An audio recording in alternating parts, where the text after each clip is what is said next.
Nagsimula ang kwento ng magising ang isang batang lalaki na nagngangalang Jack sa isang kagubatan, ngunit napagtanto niyang hindi siya makagalaw, at isang boses ang nagsabi sa kanya na siya ay muling nagkatawang tao bilang isang itlog.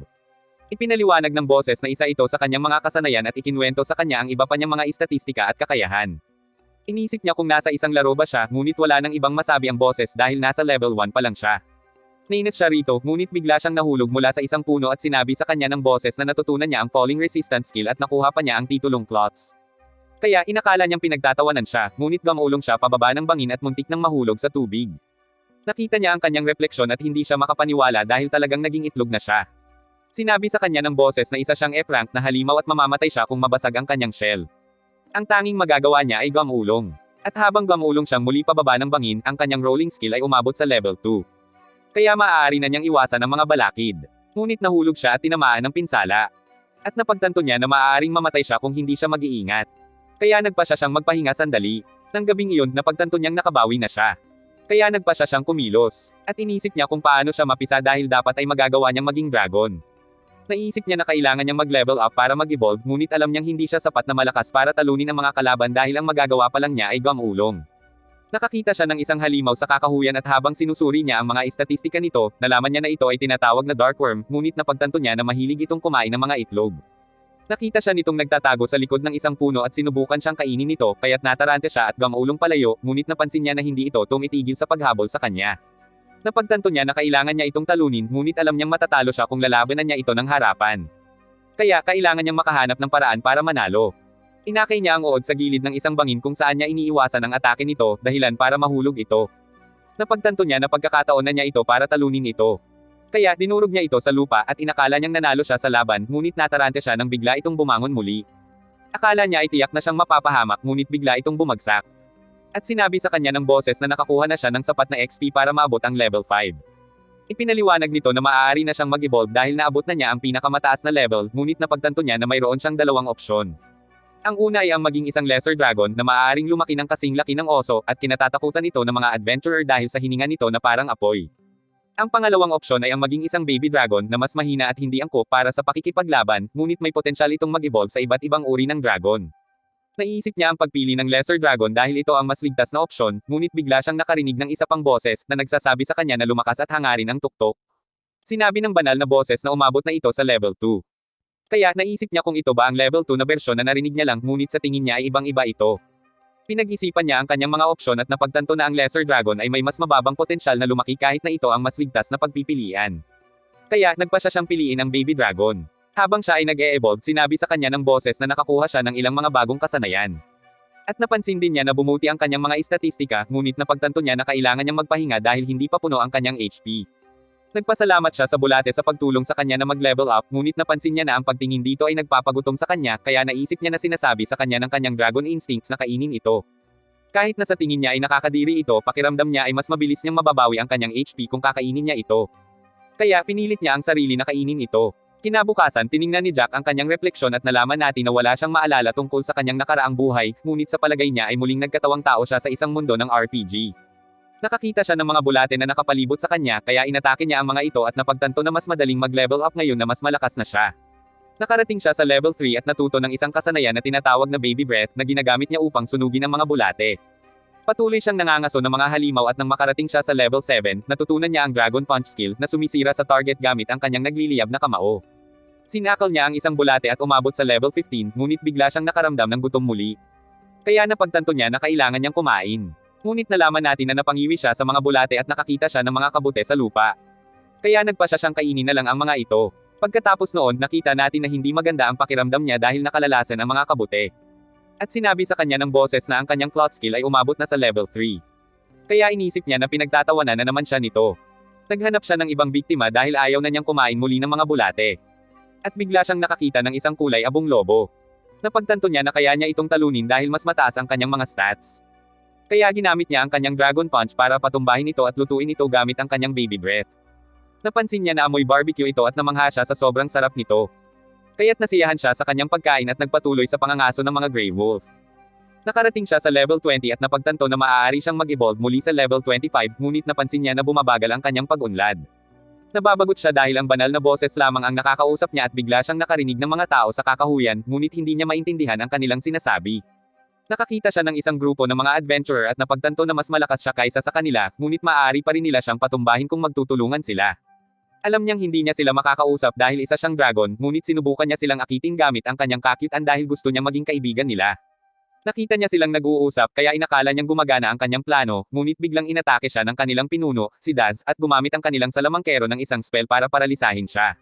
Napagtanto niya na gusto nila siyang kainin at inisip na isa siyang tanga dahil sa pagtatangkang makipagkaibigan sa kanila, ngunit biglang naawa ang kanilang manggagamot sa kanya. Kaya pinigilan niya ang kanyang mga kaibigan sa pagpatay sa kanya at pinagaling siya gamit ang kanyang mahika, tinanong siya kung ayos lang siya. Nagpapasalamat siya sa kanya sa pagliligtas ng kanyang buhay. At hindi maintindihan ng kanyang mga kaibigan ang kanyang ginagawa kaya nauna na lang sila sa paglalakad. Nakita ni Jack na ang pangalan ng babae ay Miria, ngunit nauubusan na siya ng mana dahil pinapagaling siya nito. At alam niyang maaari na siyang umalis dahil malapit nang mawala ang kanyang paralysis. Ngunit nagpa siya siyang magpatuloy sa pagkukunwaring nasaktan upang manatili siya sa kanya. At sinabi sa kanya ng boses na natanggap niya ang titulong sinungaling. Patuloy siyang kinausap ng babae, ngunit napagtanto niya na nagsisimula na niyang maintindihan ang sinasabi nito. At sinabi sa kanya ng boses na natutunan na niya ang kasanayan sa wikang Griego. Sa tingin niya ay mas maiintindihan niya ito kung i-level up niya ito. Ngunit bigla nilang narinig ang mga kaibigan nito na sumisigaw at nagmadali siyang hanapin sila. Ngunit pinigilan niya ito dahil naramdaman niya ang isang malakas na halimaw sa malapit. Alam niyang wala siyang magagawa dahil wala na siyang mana, ngunit nagpaalam ito sa kanya at tumakbo palayo. Kaya sinubukan niyang sundan siya, ngunit hindi pa rin siya makagalaw dahil paralisado ang kanyang binti. Nang mawala ang paralysis, tumakbo siya upang hanapin si Miria, ngunit nakakita siya ng isang C-rank na halimaw na tinatawag na Little Rock Dragon at alam niyang wala siyang kalaban-laban dito. Napagtanto niyang natalo nito si Miria, ngunit bigla nitong ibinoling ang atensyon nito sa kanya at tumalon siya palayo habang sinusubukan nitong durugan siya. Nagtago siya sa likod ng mga palumpong at natakot siya dahil alam niyang maaari siyang patayin nito, ngunit napagtanto niyang buhay pa si Miria. Naghanda ang halimaw na patayin siya at naisip niyang tulungan ito, ngunit may narinig siyang mga boses na nagsasabi sa kanya na tumakas dahil mamamatay siya kung susubukan niyang labanan ito. Alam niyang hindi niya ito matatalo, ngunit naisip niya kung paano iniligtas ni Miria ang kanyang buhay kaya nagpa siya siyang tulungan ito. Sinugod niya ang Rock Dragon at tinamaan ang ulo nito at napagtanto niyang patay na ang salamangkero, ngunit buhay pa si Daz. Inatake niya ang dragon para galitin ito at sinubukan niya itong akitin palayo dahil sa tingin niya ay ito lang ang paraan para mailigtas sina Miria at Daz. Ngunit ginamit ng dragon ang kanyang tremor skill para mapabagsak siya at napagtanto niya na kailangan niyang baguhin ang kanyang taktika dahil hindi niya maiiwasan ang lahat ng atake nito. Naghanda ito para kagatin siya, ngunit sumugod siya at inatake ito gamit ang kanyang Dragon Punch. At sa tingin niya ay epektibo ang kanyang atake, ngunit nakaligtas ang dragon at biglang nabawi ang HP nito. Napagtanto niya na pagkakataon na niya ito para makatakas kaya sinunggaban niya si Miria at naghanda na tumakas kasama ito. At gusto rin niyang iligtas si Daz, ngunit alam niyang isa lang sa kanila ang male iligtas niya. Sinubukan siyang durugan muli ng dragon, ngunit nakatakas siya. At napagtanto niya na nasa problema pa rin si Miria dahil dumudugo ito. Alam niyang hindi siya maaaring gumamit ng mga healing spell kaya naisip niyang dalhin ito sa isang ligtas na lugar, at naamoy niya ang ibang tao sa malapit, kaya sinimulan niya silang hanapin, ngunit biglang lumitaw ang isang grupo ng mga lobo, at agad siyang pinalibutan ng mga ito. Napagtanto niya na kailangan niya silang labanan. Kaya ibinaba niya muna si Miria, ngunit nagising ito nang marinig niya silang naglalaban at nakita niya itong pinoprotektahan siya. Pagkatapos noon nakita natin na pagod na si Jack, ngunit nakarating siya sa isang nayo ng mga tao, kaya sinubukan niyang humingi ng tulong. Ngunit nakita siya ng mga taga-nayo na umuungal sa kanila, kaya inakala nilang isa siyang banta, at isa sa kanila ang sumaksak pa sa kanya. Sinubukan niyang ipaliwanag na gusto niyang iligtas si Miria, ngunit hindi nila maintindihan ang sinasabi niya kaya ibinaba niya lang ito at sinabihan silang alagaan siya. Ngunit sinubukan pa rin nila siyang atakihin. Kaya tumakbo siya palayo at naisip niyang dapat ligtas si Miria doon, ngunit napagtanto niya na hindi niya magagawang makipagkaibigan sa mga tao dahil isa siyang dragon. Kinabukasan nagising si Miria at isang batang babae na nagngangalang Mariel ang natuwa na sa wakas ay gising na siya. Sinabi niya kay Miria na kinailangan niyang gamutin ang kanyang mga sugat dahil malubhang nasugatan siya kagabi at iniisip niya kung gaano na siya katagal natutulog. Kaya sinabi ni Mariel na 2 araw na siyang natutulog. Tinanong niya si Mariel tungkol sa kanyang mga kasama kaya isiniwalat niya na patay na ang salamangkero at natagpuan ng mga taga-nayon ang bangkay nito sa kakahuyan. Alam niyang pinatay siya ng Rock Dragon at sa tingin niya ay tanga si Daz dahil nakipaglaban dito, ngunit tinanong siya ni Miria kung ano ang nangyari sa kanya. Kaya isiniwalat niya na hindi nila natagpuan ang bangkay nito, ngunit sa palagay nila ay kinain siya ng mga halimaw dahil wala ng paraan para mabuhay siya. Napagtanto ni Miria na siya lang ang nakabalik at nakaramdam siya ng pagkakasala dahil hindi niya napigilan si Daz, ngunit ipinaalala sa kanya ni Mariel na hindi siya nakinig kahit kanino.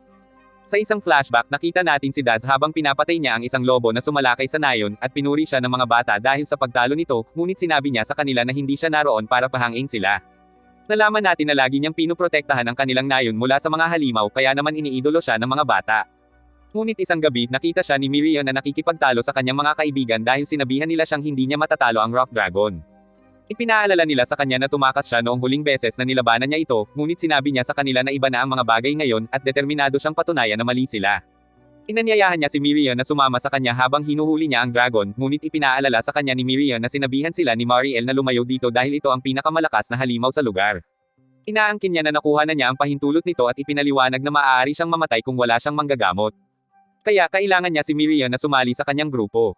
Kaya nagpa siya siyang sumama sa kanya, ngunit sinabi na kailangan nilang tumakas kung sakaling maging masyadong mapanganib ang mga bagay-bagay. Sa kasalukuyan, sinabi ni Mariel na ang pagmamataas ni Daz ang dahilan ng kanyang buhay. Ngunit namangha siya na nakabalik si Miria sa nayon, lalo na't isinasaalang-alang kung gaano kalala ang kanyang mga pinsala. Hindi niya maalala kung paano siya nakabalik, kaya sinabi ni Mariel na iniligtas siya ng mga taga-nayon mula sa isang halimaw, ngunit ipinaliwanag niya na ang Rock Dragon ang nagpabagsak sa kanya. Sa palagay niya ay may nagdala sa kanya sa nayon at naalala niya na nakita niya si Jack na lumaban sa mga lobo. Kaya tinanong niya si Mariel kung ano ang hitsura ng halimaw sa tabi niya, ngunit ipinaliwanag niya na hindi niya ito nakita dahil nakatakas na ito nang makarating siya roon, at naisip ni Miria kung si Jack ba iyon. Samantala, nagising si Jack at napansin niyang gumaling na ang kanyang mga sugat dahil mas mabilis gumaling ang mga dragon kaysa sa mga tao. Nagtaka siya kung kumusta na si Miria at naalala niya na wala siyang kalaban-laban sa Rock Dragon. Kaya naisip niya na kailangan niyang lumakas. Nakakita tayo ng isang uod na nakasabit sa isang puno at dumating ang mga kaibigan nito habang humihingi ito ng tulong. Ngunit bigla silang pinalipad ni Jack. Inihayag niya na ginamit niya ang call for help skill ng uod para akitin silang lahat doon. At nabanggit ng boses na nakuha niya ang titulong wrongdoer na nagpaisip sa kanya na siya ay masama, ngunit nangako siyang hindi na muling gagamitin ang paraang iyon dahil gusto lang niyang talunin ang mga uod para mag-evolve. At ginamit niya ang kanyang mga apoy para sunugin silang lahat. Sa wakas ay naabot niya ang level 25. At sinabi sa kanya ng boses na maaari na siyang mag-evolve, ngunit ipinakita nito sa kanya ang evolution tree at napagtanto niya na mayroon siyang 5 opsyon. Ipinaliwanag ng boses na ang salitang maliit ay naglalarawan sa limitasyon ng laki ng isang partikular na uri ng species at ipinapakita na ang maliliit na dragon ay may mas kaunting landas at kakayahan sa ebolusyon, ngunit ang kanilang mga istatistika ay may posibilidad na mas mabilis na lumaki. Ang unang pagpipilian ay ang mini dragon na may potensyal na umunlad sa isang mas malaking uri ng species, ngunit mabagal ang paglaki nito at limitado ang mga pagpipilian sa ebolusyon. Ang pangalawang pagpipilian ay ang mini angel dragon na may kapangyarihang gumamit ng puting mahika, ngunit limitado ang kakayahan nitong lumaban. Ang pangatlong pagpipilian ay tinatawag na Kid Dragon at nalaman natin na ito ay isang mas malakas na bersyon ng kasalukuyang anyo ni Jack. Habang ang pang-apat ay ang Kid Marble Dragon na namumukod tangi dahil sa kakayahang gumamit ng mahika. Nakikita ni Jack na kaakit-akit ang lahat ng mga pagpipilian, ngunit hindi pa rin siya makapagdesisyon at sinabi sa kanya ng boses ang tungkol sa huling pagpipilian. Ipinaliwanag nito na ang Young Plague Dragon ang unang yugto ng isang masamang dragon na nagkakalat ng sakuna, ngunit hindi niya ito gusto dahil ayaw niyang maging isang kontrabida. Ngunit sinabi ng boses na ito ay lubos na matalino at maaari pa itong magbagong anyo bilang isang tao upang bumisita sa mga nayon. Kaya agad siyang nagbago ng isip. Napagtanto niya na maaari siyang makipagkaibigan sa mga tao kung pipiliin niya ang Young Plague Dragon, ngunit ayaw niyang maging kontrabida. Kaya hindi siya sigurado kung dapat ba siyang sumama dito. Pinag-isipan niya itong mabuti at talagang gusto niya ang kakayahang magbagong anyo bilang tao upang mabisita niya ang nayon ni Miria. Nagpa siya siyang mag-evolve bilang Young Plague Dragon, ngunit napagtanto niyang mukha itong masama. Kaya naisip niya na maaaring nagkamali siya. Nabanggit ng boses na ang kanyang kakayahan sa view stats ay umabot na sa level 3 kaya maaari na niyang suriin ang mga detalye ng kanyang mga kasanayan, at sinasabi nito sa kanya ang tungkol sa mga dark type moves na natutunan niya. Ayaw niyang gamitin ang mga ito dahil parang pangit ang mga ito, ngunit nabanggit ng boses na na-level up niya ang kanyang wrongdoer title at nakakuha pa ng bago na tinatawag na calamity. Nagtaka siya kung bakit wala siyang human transformation skill at tinanong ang boses kung ano ang kailangan niyang gawin para matutunan ito. Ngunit ipinaliwanag nito na hindi pa rin ito masagot ang kanyang mga tanong. Kaya siya ay nalungkot, ngunit tinanong niya ang boses tungkol sa kanyang mga bagong kasanayan. Ipinaliwanag nito na ang isa sa mga ito na tinatawag na Dragon Scale Powder ay nagpapahintulot sa kanya na magpakalat ng isang nakapanghihinang mayasma sa pamamagitan ng pagwagayway ng kanyang mga pakpak. Nabanggit ng boses na maaari nitong lipulin ang buong sibilisasyon sa pinakamataas na level at aksidente niyang napatay ang isang bulaklak nang ginamit niya ito. Kaya napagtanto niya na siya ay naging isang biological weapon. Ang susunod na kasanayan, na tinatawag na Disease Breath, ay nagpapahintulot sa kanya na magkalat ng isang nakakahawang sakit na nagdudulot ng matinding debuff, at binanggit ng boses na maaari rin itong lipulin ang mga sibilisasyon, ngunit hindi siya masaya sa kanyang mga bagong kakayahan dahil sa palagay niya ay matatakot sa kanya ang mga tao. At tinanong niya ang boses tungkol sa mga titulong nakuha niya. Kaya ikinwento nito sa kanya ang tungkol sa ETBT Hero na isang titulong nakuha niya noong iniligtas niya si Miria. At binanggit ng boses na malaki ang impluwensya nito sa kanyang landas ng ebolusyon. Iniisip niya na hindi siya magiging isang masamang dragon kung i-level up niya ito. At sinabi sa kanya ng boses ang tungkol sa titulo ng wrongdoer na bahagyang nagpapataas ng kanyang pinsala para sa mga dark type attack, ngunit mas nagpapahirap ito sa kanya sa pag-aaral ng puting mahika at nakaka-impluwensya rin sa kanyang landas ng ebolusyon. Kaya, napagtanto niyang nagkamali siya. Nakita natin si Mariel na nagpaliwanag na ang mga warding stone ay lumilikha ng harang sa paligid ng kanilang nayon at nagtaka si Mirio kung pinipigilan ba nila ang mga halimaw sa pag-atake sa kanila. Kaya, ipinaliwanag ni Mariel na kumikilos lamang sila na parang mga anteng-anteng na naghihikayat sa mga halimaw na lumayo sa nayon at hindi ito gumagana sa mga halimaw na may malakas na kalooban. Patuloy siyang tinatanong ni Mirio tungkol sa mga halimaw na siyang nagpaisip kay Mariel kung bakit siya nahuhumaling sa mga ito. Kaya, sinabi niya na maaaring isang batang dragon ang nagligtas sa kanya sa kagubatan. Inisip ni Mariel kung nagsisimula na ba siyang magkaroon ng nararamdaman para dito. Kaya, ipinaliwanag niya na hindi iyon ang kaso at sinabi sa kanya ni Mariel kung paano nagbabago ang mga halimaw sa iba't ibang anyo. Ipinaliwanag niya na nangangaso sila ng ibang mga halimaw para mag-level up at nagbabago sila tuwing naaabot nila ang kanilang pinakamataas na level na nagpapahintulot sa kanila na kumuha ng mas malalakas na anyo. Nagtataka si Mirio kung paano nalaman ng kanilang mga ninuno ang tungkol sa tunay na kalikasan ng mga halimaw. Kaya isiniwalat ni Mariel na ang mga espesyal na tao na nakakarinig ng mga banal na tinig ay lumitaw noong nakaraan at sinabi nila sa mga tao ang lahat. Nabanggit niya na ang mga halimaw ay hinihimok na maghanap ng kapangyarihan. Kaya, naisip niya na hindi mahalaga kung isang batang dragon ang nagligtas kay Miria dahil maaari itong mag-evolve bilang isang masamang nilalang at atakihin siya sa susunod na magkita sila. Bumalik tayo kay Jack nang sabihin niya na gagawin niya ang lahat para mag-level up upang matutunan niya ang kasanayan sa pagbabagong anyo bilang tao at tumungo sa nayon. Nagsimula siyang maghanap ng mahihinang halimaw na matatalo, ngunit bigla niyang napagtanto na napapalibutan siya ng isang sapot at isang higanteng gagamba ang lumitaw sa likuran niya. Napagtanto niya na mas malakas ito kaysa sa kanya at inilunsad nito ang sapot nito patungo sa kanya, ngunit gumanti siya gamit ang kanyang baby breath, na sinunog ang sapot at nagliyab sa katawan nito. Napansin niya na hindi ito makagalaw kaya hiniwa niya ito gamit ang kanyang nakakaparalisadong mga kuko na may kamandag, ngunit napagtanto niya na hindi naman siya gaanong napinsala at ginalit pa niya ito. Kaya nagpa siya siyang tumakas habang paralisado ito, ngunit agad itong sumunod sa kanya at hindi siya makapaniwala na nawala na ang paralysis nito. Naalala niya na natutunan niya ang fly skill. Kaya nagpa siya siyang subukan ito, ngunit nagtataka siya kung bakit hindi ito gumagana, iniisip na dahil ito ay masyadong mababa ang kanyang level. Patuloy siyang tumatakbo palayo sa gagamba. At sinabi ng boses na ang kanyang roll skill ay umabot na sa level 3, ngunit napagtanto niya na malapit na silang makarating sa isang bangin. Naisip niyang bumalik, ngunit sa palagay niya ay hindi siya maaabot ng gagamba kung makakarating siya sa kabilang panig. Kaya, nagpa siya siyang tumalon ng buong bilis. Ibinuka niya ang kanyang mga pakpak at dumausdel sa kabilang panig. Kaya akala niya ay nakatakas na siya, ngunit nagtataka siya kung bakit ito nawala. Nakakita siya ng sapot sa pagitan ng mga bangin at sinugod siya ng gagamba, kaya natarante siya at tumakbo palayo. Umabot sa level 4 ang kanyang roll skill at naisip niyang hindi mahalaga iyon dahil tumatakbo siya para sa kanyang buhay. Ngunit nakakita siya ng isang lobo sa harap niya at pinalipad ito. Nabanggit ng boses na naabot na niya ang level 3. At pagkatapos niyang matalo ang iba pang mga halimaw sa kanyang landas, napansin niya na nasa level 8 na siya. Naisip niya ay matatalo niya ang gagamba gamit ang kanyang kasalukuyang mga stats. Kaya nagpa siya siyang labanan ito ng harapan, ngunit bigla nitong napuno ang lugar ng nakal-alasong gas. Tumalon siya sa isang puno at napagtanto na buhay pa rin siya dahil mayroon siyang resistensya sa lason, ngunit napansin niya na hinihintay siya ng gagamba na mamatay. Kaya nagkunwari siyang nalason siya at sinubukan siyang patayin ng gagamba, ngunit bigla niya itong sinunog at binasag sa lupa. Sinabi ng boses na nakarating na siya sa level 14 at sinabi nito sa kanya na natutunan niya ang isang bagong kasanayan na tinatawag na Dragon Tail. Kaya naisip niya kung natutunan din niya ang pagbabagong anyo ng tao, ngunit walang komento ang boses. Kaya siya ay nalulumbay, iniisip kung matututunan pa ba niya ito. Sa gabi, nakita natin si Jack na nagpapahinga sa isang kuweba kung saan naghahanda siyang kumain ng lobo para sa hapunan, ngunit napagtanto niya na kakaiba ang amoy nito. Kaya nagpa siya siyang magdagdag ng katas ng prutas sa karne. At habang kumakain siya, hindi siya makapaniwala kung gaano ito kasarap.